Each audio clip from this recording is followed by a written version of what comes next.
आपल्याला सगळ्यांना माहिती आहे की आपल्या चांगल्या काळामध्ये सगळेच आपल्याबरोबर असतात, पण वाईट काळात मात्र तसं नसतं. आपल्या वाईट काळात खूप थोड्या व्यक्ती आपल्याबरोबर असतात.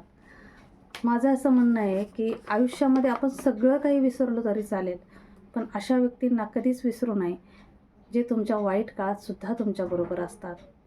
तर अशाच आमच्या आयुष्यात सुद्धा काही व्यक्ती होत्या की ज्या आमच्या वाईट काळात सुद्धा खंबीरपणे आमच्यासोबत होतात आणि त्यांनी आम्हाला खूप साथ दिली.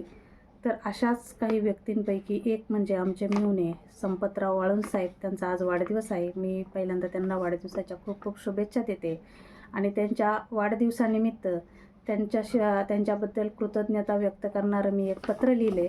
तर त्या पत्राचं आज मी या ठिकाणी वाचन करणार आहे.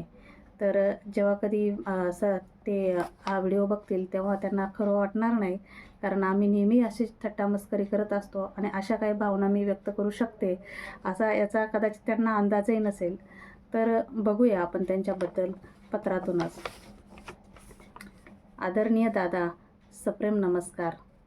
देवाच्या कृपेने माझ्या आयुष्यात मी अनेक सोन्यासारखी माणसं जोडली आहेत आणि त्यातलेच तुम्ही एक आहात. आयुष्यात एक काळ असा होता की एखाद्या विशाल वटवृक्षाची फांदी निखळून बाजूला पडावी आणि ती वाऱ्याने त्या वटवृक्षापासून दूर दूर वाहत जावी.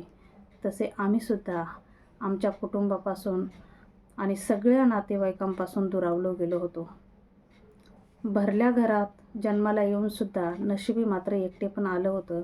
मग स्वभावातसुद्धा थोडा कडवटपणा आला. असं वाटायचं की कोणीच नको आपल्याला. त्यावेळी तुम्ही एकमेव व्यक्ती होतात ज्याने आम्हाला जवळ केलं. अगदी सर्वांचा रोष पत्करून तुम्ही आमच्यासोबतचं नातं टिकवून ठेवलं.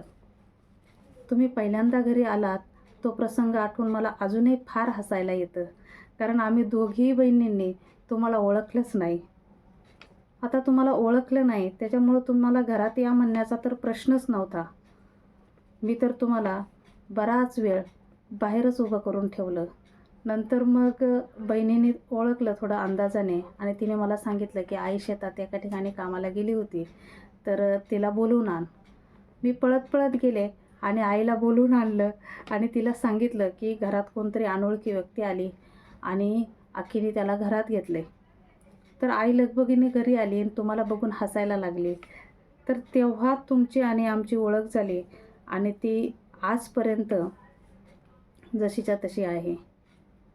पुढे तुमचं लग्न झालं आणि आमच्या हर्षदाताईच्या रूपाने साक्षात लक्ष्मी तुमच्या घरात आली.